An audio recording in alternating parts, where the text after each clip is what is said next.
दर पीढ़ी हमारे किसान अलग अलग स्पीसीज की अलग अलग वैरायटी इनको सहेज कर रखते गए और उसको विकास करते रहे। किसान की विरासत, धरती के वनस्पति संसाधन, एक अधिकार जिसका दुनिया भर के देश करते हैं सम्मान। आज भारत उन अधिकारों को दे रहा है नए मुकाम, ताकि और बढ़े किसानों की वंशागत किस्मों की पहचान का अभियान।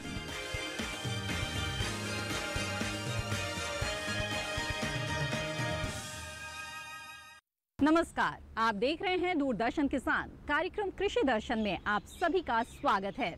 किसानों को समर्पित कार्यक्रम कृषि दर्शन में हम आपके लिए कृषि क्षेत्र से जुड़ी हुई महत्वपूर्ण गतिविधियों, आधुनिक तकनीकों और इसके साथ ही सरकार द्वारा चलाई जा रही महत्वाकांक्षी योजना के बारे में महत्वपूर्ण जानकारियां लेकर आते हैं, जो अलग अलग सेगमेंट्स विज्ञान और किसान, कृषि स्टार्टअप और फार्मिंग इंडिया के माध्यम से आपको दी जाती है।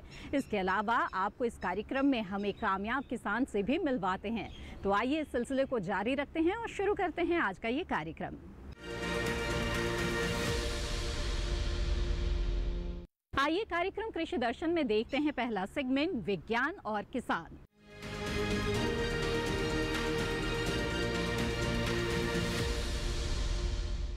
दूध उत्पादन के मामले में भारत दुनिया में सबसे आगे है, तो वहीं यहाँ पर दूध के उपभोक्ता भी कम नहीं हैं। ऐसे में डेयरी फार्मिंग को अपनाना किसानों के लिए काफ़ी फायदेमंद साबित हो सकता है।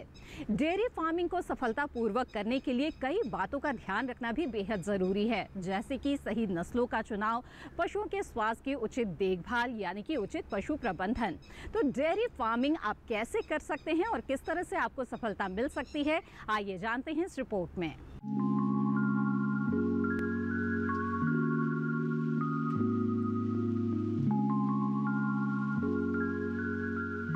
हमारे देश में दूध उत्पादन बहुत बड़ा व्यवसाय है। केंद्र और राज्य सरकारें पशुपालन और डेयरी व्यवसाय को बढ़ावा देने के लिए लगातार कोशिशें कर रही हैं। हर राज्य में लघु डेयरी इकाइयों की स्थापना के लिए कार्यक्रम चल रहे हैं। इनके तहत प्रशिक्षण लेकर कोई भी शख्स अपना खुद का व्यवसाय शुरू कर सकता है। पैसे कम है तब भी फिक्र की बात नहीं है। आप बैंक से लोन लेकर दुग्ध उत्पादन इकाई शुरू कर सकते हैं। डेयरी इकाई स्थापित करने के बाद दूध से अलग अलग तरह के उत्पाद बनाकर ज्यादा कमाई की जा सकती है। अगर आप अकेले होने की वजह से डेयरी फार्मिंग की हिम्मत नहीं जुटा पा रहे हैं, सहकारिता के जरिए कई किसान मिलकर शुरू करें। ज्यादा दूध उत्पादन के लिए डेयरी फार्म में 3 बातों का ध्यान रखना होगा। एक तो उन्नत किस्म की ही गाय भैंस पाले, दूसरे उन्हें संतुलित आहार दे और तीसरे उनकी सेहत का ख्याल रखें। भारत में देसी नस्लों के साथ साथ संकर और विदेशी नस्लें भी पाली जा रही है, लेकिन विदेशी नस्लें भारतीय जलवायु के अनुरूप नहीं है, जिससे उनके बीमार होने की संभावना ज्यादा रहती है। यही वजह है कि देसी नस्लों पर ध्यान दिया जा रहा है और उनमें नस्ल सुधार की कोशिश हो रही है। नस्ल सुधार से देसी गायों की दुग्ध उत्पादन क्षमता बढ़ जाएगी।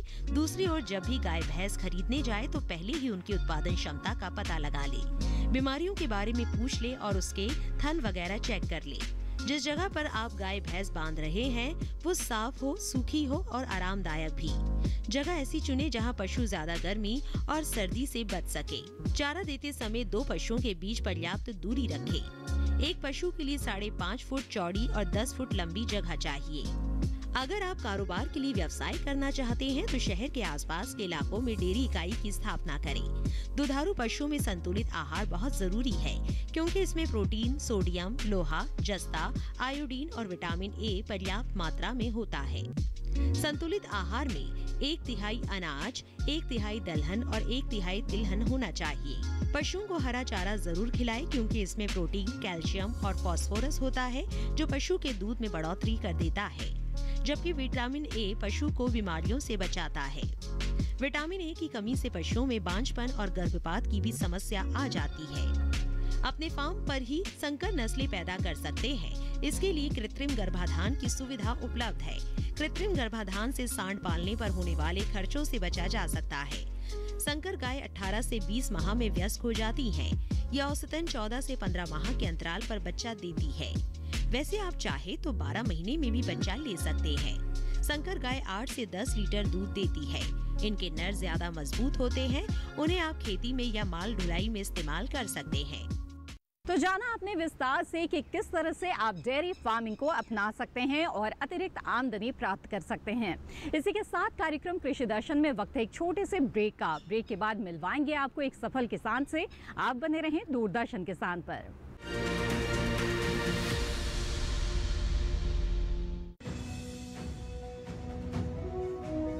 भारत सरकार का हर प्रयास किसानों को दे रहा है एक नई आस।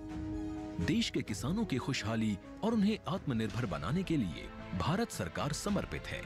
प्रधानमंत्री श्री नरेंद्र मोदी जी के नेतृत्व में कृषि क्षेत्र में किए गए निरंतर प्रयासों के फलस्वरूप देश खाद्यान्न व बागवानी के क्षेत्र में आत्मनिर्भर हो चुका है और देश में दलहन का उत्पादन भी बढ़ा है।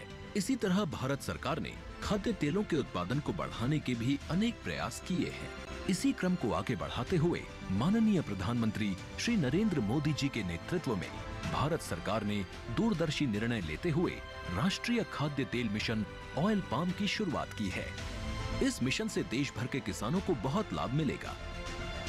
कृषि के पूंजी निवेश में वृद्धि होगी, खाद्य तेल आयात पर देश की निर्भरता कम होगी और रोजगार के नए अवसर पैदा होंगे। खाने के तेल में आत्मनिर्भरता के लिए अब राष्ट्रीय खाद्य तेल मिशन ऑयल पाम का संकल्प लिया गया है। इससे किसानों को तो सीधा लाभ होगा ही, गरीब और मध्यम वर्ग के परिवारों को सस्ता और अच्छी क्वालिटी का तेल भी मिलेगा। यही नहीं, ये मिशन बड़े स्तर पर रोजगार का निर्माण करेगा। इस मिशन के अंतर्गत ऑयल पाम का रकबा और पैदावार बढ़ाने पर जोर देने के लिए सरकार ने 11,000 करोड़ रुपए से अधिक की सहायता राशि निर्धारित की है। मिशन के तहत सरकार ने ऑयल पाम की खेती के लिए रोपण आदि की सहायता में बढ़ोतरी करते हुए पहले मिलने वाले 12,000 रुपए प्रति हेक्टेयर को बढ़ाकर 29,000 रुपए प्रति हेक्टेयर तक कर दिया है। ऑयल पाम के पुराने बागों के पुनरुद्धार के लिए 250 रुपए प्रति पौधा के हिसाब से विशेष सहायता दी जा रही है। पौधारोपण सामग्री की कमी दूर करने और बीजों की पैदावार करने वाले बागों को भी सहायता दी जाएगी। इसके तहत 15 हेक्टेयर ऑयल पाम उद्यान के लिए 80 लाख रुपए तक की सहायता राशि दी जाएगी। इसके अलावा नर्सरी विकास के लिए 40 लाख रुपए तक तय किए गए हैं। पूर्वोत्तर और अंडमान राज्यों के लिए विशेष सहायता का भी प्रावधान है। ऑयल पाम के किसान ताजे फलों के गुच्छे यानी FFB का उत्पादन करते हैं, जिनकी वर्तमान में कीमतें अंतर्राष्ट्रीय मूल्यों में उतार चढ़ाव के आधार पर तय होती हैं।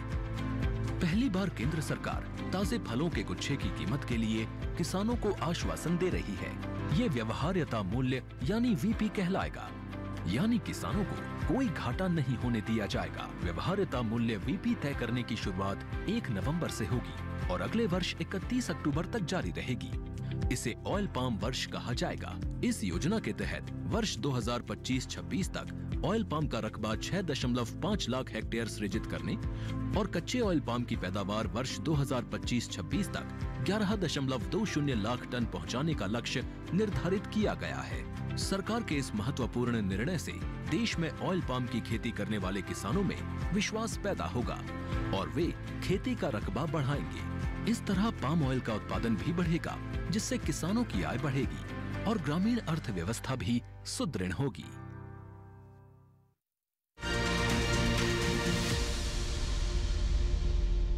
ब्रेक के बाद आप सभी का फिर से स्वागत है। आप देख रहे हैं कार्यक्रम कृषि दर्शन। आइए कार्यक्रम में आगे बढ़ते हैं और मिलते हैं कामयाब किसान से हमारे अगले सेगमेंट कृषि स्टार्टअप में।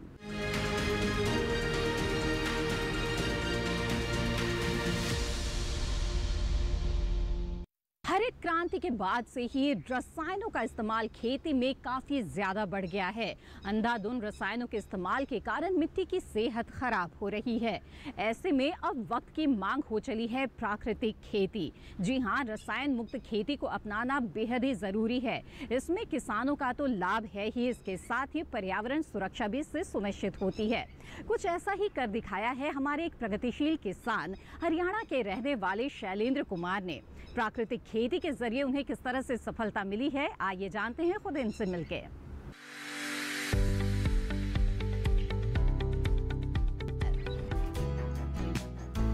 प्राकृतिक खेती को जीरो बजट फार्मिंग भी कहते हैं, जिससे किसान कम लागत में अच्छी आमदनी कमा सकते हैं। प्राकृतिक खेती की खासियत ये है कि ये देसी गाय पर आधारित कृषि पद्धति है। इस पद्धति में रसायनों का इस्तेमाल नहीं होता है। खेती में इस पद्धति को अपनाना किसानों के लिए जरूरत बन गई है। प्राकृतिक खेती के कई फायदे हैं। इसके लिए गहरी जुताई की जरूरत नहीं होती। इसमें सिंचाई पौधों से कुछ दूरी पर की जाती है, जिसमें सिर्फ 10% ही पानी लगता है। दूर से पानी देने के कारण जड़ों की लंबाई बढ़ती है, जिससे तनों की मोटाई और पौधों की लंबाई में भी इजाफा होता है। प्राकृतिक खेती में देसी बीजों की काफी अहम भूमिका होती है। देसी बीज पोषक तत्व कम लेते हैं और पैदावार ज्यादा देते हैं। आज बात करते हैं ऐसे ही एक सफल किसान शैलेंद्र सिंह की, जो गांव उपलाना हरियाणा के रहने वाले हैं, जिन्होंने प्राकृतिक खेती से होने वाले इन्हीं फायदों को जानकर इसे पूरी तरह से अपना लिया है। शैलेंद्र सिंह वर्ष 2013 से प्राकृतिक खेती कर रहे हैं। इन्होंने अपने खेत में मुख्य फसल के रूप में धान, गेहूं, चना, सरसों और अलसी लगा रखी है, जिसे वे पूरी तरह से प्राकृतिक तरीके से उपजा रहे हैं और प्राप्त उपज को बाजार में बेच मुनाफा भी कमा रहे हैं। 2013 से जैविक खेती जो कि प्राकृतिक है, पूर्णतः प्राकृतिक खेती कर रहा हूँ और इसमें हम धान, मुख्यतः फसल धान और गेहूं और चना, सरसों, ये सभी अलसी, ये सभी फसलें ले रहे हैं और ये हम खुद अपने आप ग्रेडिंग करके, पैक करके और इसको मार्केटिंग कर रहे हैं, जिससे कि हमें बहुत अच्छा मुनाफा हो रहा है। आज के समय में शुद्ध चीजें जैसे लुप्त सी होती जा रही है। खान पान में शुद्धता की कमी होने का सीधा असर मानव स्वास्थ्य पर पड़ रहा है। ऐसे में हमारे देश के किसान और पशुपालक की जिम्मेदारी हो जाती है कि कैसे वे शुद्ध चीजों की उपलब्धता करा सके। यही कारण है कि शैलेंद्र सिंह ने अपने फार्म पर देसी किस्मों की गाय पालन भी करते हैं, जैसे साहिवाल, हरियाणा नस्ल। इन पशुओं को दिए जाने वाला चारा भी वे अपने खेत में ही उगाते हैं, जिसे खाकर पशु स्वस्थ रहते हैं और इन्हीं देसी गायों से शुद्ध दूध भी आसानी से प्राप्त हो जाता है। इसके अलावा प्राप्त दूध की प्रोसेसिंग कर वे शुद्ध घी भी बनाते हैं।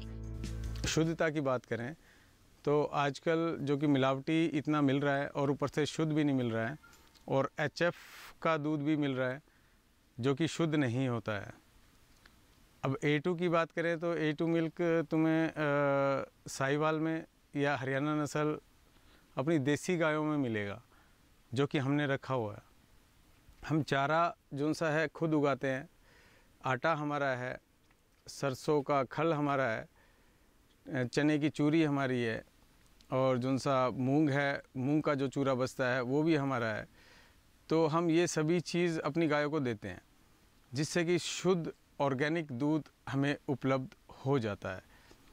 वो फ़िलहाल हम खुद अपने लिए कर रहे हैं, पर उसको प्रोसेस करके 3500 रुपये तक का हमारा घी निकल जाता है, जो कि 101% शुद्ध प्राकृतिक घी है।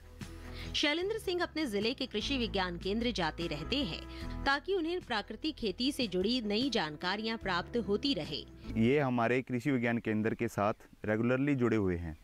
इन्होंने हमारे कृषि विज्ञान केंद्र से बहुत सारी सी ट्रेनिंग भी ली है, जैसे डेयरी पशुपालन की ट्रेनिंग, केचुआ उत्पादन की ट्रेनिंग और विभिन्न प्रकार की। और हम इनको तकनीकी उत्पाद देते रहते हैं समय समय पर। जैसे अब की बार हमने इनके यहाँ पर जो हमारी पहली पंक्ति प्रदर्शनी होती है चने में वो और सरसों में, वो हमने यहाँ पे उपलब्ध कराई है। ये बहुत ही प्रगतिशील किसान हैं और ये प्राकृतिक खेती बहुत अच्छी तरीके से कर रहे हैं। शैलेंद्र सिंह का मानना है कि रासायनिक खेती में खर्च ज्यादा आता है, जबकि प्राकृतिक खेती में बाजार से खरीद कर कुछ भी नहीं डालना पड़ता, जिससे किसान को अधिक फायदा होता है। शैलेंद्र सिंह के पास एक दुकान भी है। खेत से प्राप्त उपज की प्रोसेसिंग कर वे उत्पादों को किसानों और बाजार में उपलब्ध कराते हैं। हमने जैसे कि पानीपत एक स्टोर किया है, एक हमारा असंत स्टोर है और एक करनाल है आर सेक्टर में।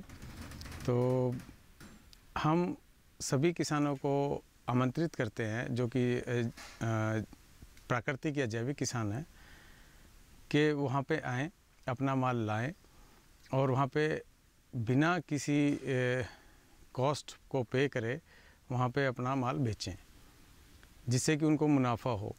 अगर वो सभी किसान किसी भी दुकानदार के पास जाते हैं या किसी कोई बल्क बायर है उसके पास जाते हैं तो उनको एक्स्ट्रा कुछ देना पड़ता है। वो कम से कम 40% वो मांग खड़े होते हैं। अब 40% मांग जब खड़े हो जाते हैं तो उनको रेट बढ़ाना पड़ता है। रेट बढ़ाना पड़ता है तो उनका माल नहीं बिकता है। तो ये एक बहुत मुख्य समस्या है, जिसको देखते हुए हमने फ्री ऑफ कॉस्ट सभी किसानों को आमंत्रित कर दिया है। वहाँ पे टेबलें होंगी, वहाँ पे दोपहर का अपने चाय नाश्ता जो वो भी हम उनको प्रोवाइड कर रहे हैं, ताकि वो अपना माल बेचें और अच्छी कीमत उनको मिल जाए।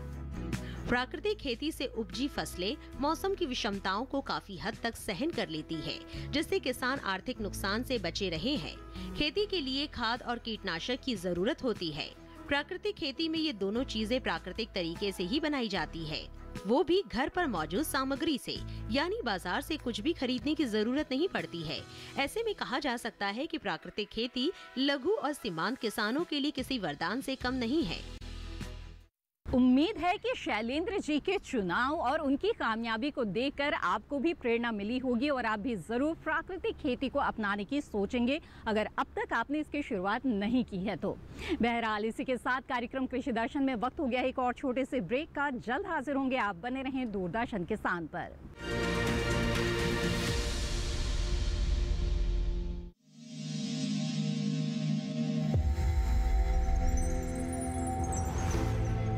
आत्मनिर्भर किसान भारत की शान। उत्पादन में आत्मनिर्भर होने के साथ साथ फसल की कटाई के उपरांत उपज की हानि को रोकने, ग्रामीण क्षेत्रों में रोजगार सृजन करने और बीज से बाजार तक के विजन को मजबूती देने के उद्देश्य से 1 वर्ष पूर्व माननीय प्रधानमंत्री श्री नरेंद्र मोदी जी ने एक महत्वाकांक्षी केंद्रीय योजना एग्रीकल्चर इंफ्रास्ट्रक्चर फंड की शुरुआत की।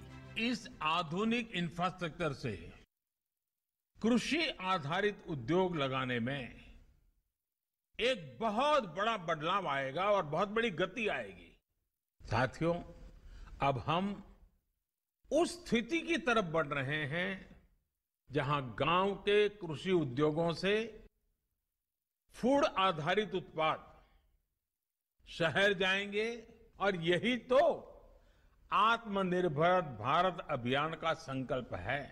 एग्रीकल्चर इंफ्रास्ट्रक्चर फंड से पात्र लाभार्थी गोदामों का निर्माण कर सकते हैं। छटाई या ग्रेडिंग इकाई, पैकिंग हाउस, सप्लाई चेन और कोल्ड चेन जैसी सुविधाएं या फिर प्राथमिक कृषि प्रसंस्करण केंद्र की स्थापना कर सकते हैं। इस योजना के तहत पात्र लाभार्थियों को 2 करोड़ रुपए तक के ऋण पर अधिकतम 7 वर्ष के लिए ब्याज में 3% तक की छूट दी जा रही है। ऋण पुनर्भुगतान के लिए 6 महीने से 2 वर्ष तक मोरेटोरियम की सुविधा भी उपलब्ध है। इस योजना ने अब तक सफलता की कई मिसालें कायम की हैं, जैसे कि मध्य प्रदेश के लाभार्थी श्री विपिन त्रिपाठी ने एग्रीकल्चर वेस्ट से बायोफ्यूल बनाने का इनोवेटिव प्राइमरी प्रोसेसिंग सेंटर लगाया है। लोन मिलने की वजह से हम समय पर सारी मशीनों का प्रोक्योरमेंट और सारा सिविल वर्क टाइम पे करवा पाए, जिससे ये प्रोजेक्ट को लगाना संभव हो पाया। राजस्थान के लाभार्थी श्री यशवर्धन मुंद्रा ने सॉर्टिंग एंड ग्रेडिंग यूनिट लगाकर रोजगार के अवसर पैदा किए हैं। कर्नाटक की महिला उद्यमी श्रीमती ममता वी ने प्राइमरी प्रोसेसिंग सेंटर लगाकर प्रगति की नई राह चुनी है। ಸಣ್ಣ ಪುಟ್ಟ ಉದ್ಯಮಿಗಳನ್ನ ಮತ್ತಷ್ಟು ಅಗ್ರಿಕಲ್ಚರಲ್ಲಿ ಹೆಚ್ಚು ನಾವು ಇನ್ನಷ್ಟು ಸಾಧನೆ ಮಾಡಲಿಕ್ಕೆ ಕಾರಣಕಾರಕವಾದಂತ ಈ ಅಗ್ರಿಕಲ್ಚರಲ್ ಇನ್ಫ್ರಾಸ್ಟ್ರಕ್ಚರ್ ಫಂಡ್ ಇಂದ ನಮ್ಮ ಇನ್ನಷ್ಟು ಯೋಜನೆಗಳು ಆಯೋಜನೆಗಳು ಉತ್ತಮಗೊಂಡಿದೆ। राजस्थान के लाभार्थी श्री दिनेश भट्टर ने जीरे की प्रोसेसिंग यूनिट लगाकर आसपास के ग्रामीणों को आत्मनिर्भरता प्रदान की है। महाराष्ट्र के लाभार्थी श्री अनूप कुमार मोहता ने वेयर हाउस बनाकर अन्न भंडारण को सुनिश्चित किया है। आज देश के कोने कोने से किसान, कृषि उद्यमी, किसान उत्पादक संघ, प्राथमिक कृषि सहकारी समितियां, स्वयं सहायता समूह और कृषि उपज मंडियां इस योजना का लाभ उठा रहे हैं।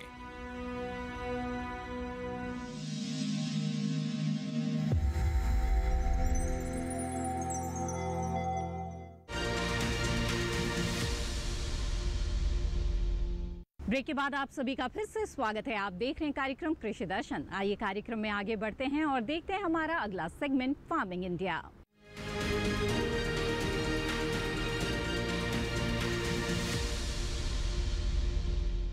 खेती किसानी के दौरान सिंचाई की समुचित व्यवस्था का होना बेहद ही जरूरी है, तभी किसानों को अच्छी फसल मिल सकती है।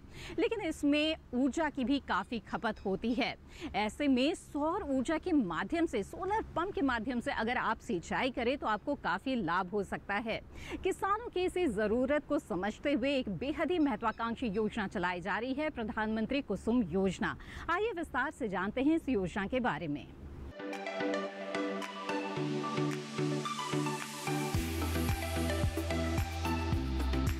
सरकार ने फरवरी 2019 में प्रधानमंत्री किसान ऊर्जा सुरक्षा एवं उत्थान महाअभियान पीएम कुसुम योजना शुरू करने की मंजूरी दी थी। इस योजना का मकसद सौर ऊर्जा क्षमता विकसित करने में किसानों की मदद करना है। इससे किसानों को आय बढ़ने के साथ ही खेती के लिए पानी की जरूरत पूरी होगी। इसके जरिए वर्ष 2022 तक 30.8 गीगावाट बिजली उत्पादन का लक्ष्य रखा गया है। इस योजना के तहत किसानों को सब्सिडी पर सोलर पैनल मिलते हैं, जिससे वे बिजली बना सकते हैं। जरूरत भर बिजली का इस्तेमाल करके वे बाकी को बेचकर अतिरिक्त आय भी हासिल कर सकते हैं। इस योजना में 20 लाख किसानों को सोलर पंप बनाने में मदद की जाएगी। 15 लाख किसानों को ग्रिड से जुड़े सोलर पंप लगाने के लिए धन मुहैया कराया जाएगा।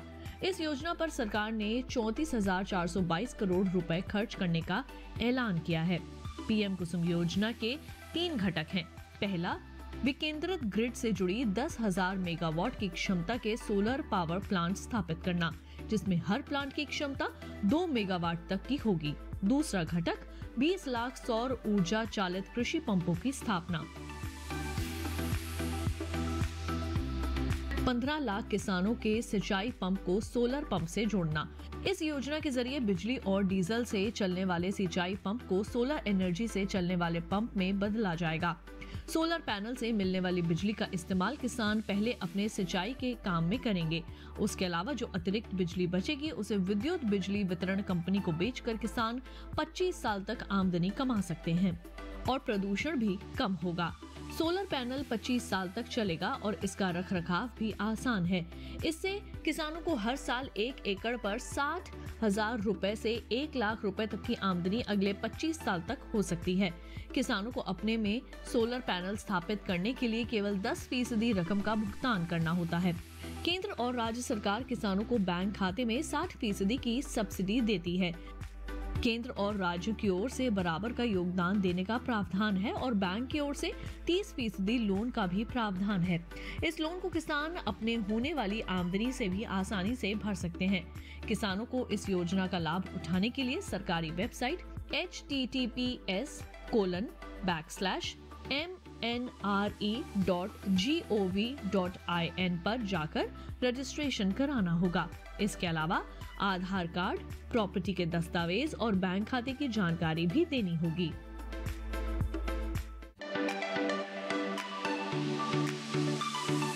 अनंत असीम प्रकृति और उसमें निहित जीवन के रहस्यों के गूढ़ स्रोत, प्लांट जेनेटिक रिसोर्स।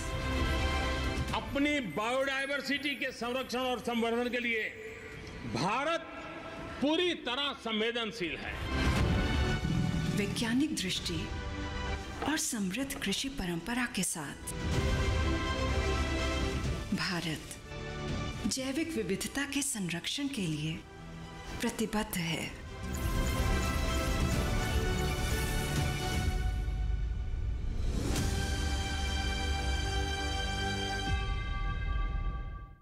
कार्यक्रम कृषि दर्शन में आज हम आपके लिए जो जानकारियां लेकर आए हैं, हमें उम्मीद है कि इससे आपको लाभ जरूर होगा। इस कार्यक्रम के बारे में अपने विचार आप हमारे साथ साझा कर सकते हैं। आप हमें ईमेल भेज सकते हैं। हमारा ईमेल आईडी है krishidarshandddk@gmail.com। आप चाहें तो हमें पत्र भी लिख सकते हैं। हमारा पता है कृषि दर्शन, कमरा नंबर 58, CPC दूरदर्शन, खेलगांव, नई दिल्ली 110049। जानकारियों से भरपूर कार्यक्रम कृषि दर्शन को आप दूरदर्शन किसान के YouTube चैनल पर भी देख सकते हैं। इसके लिए टीवी स्क्रीन पर दिखाए जा रहे QR कोड को स्कैन करें। इसी के साथ कृषि दर्शन की आज की कड़ी में बस इतना ही। फिर हाजिर होंगे लेकर कुछ और महत्वपूर्ण जानकारियां। तब तक के लिए दीजिए इजाजत। आप बने रहें दूरदर्शन किसान पर। नमस्कार।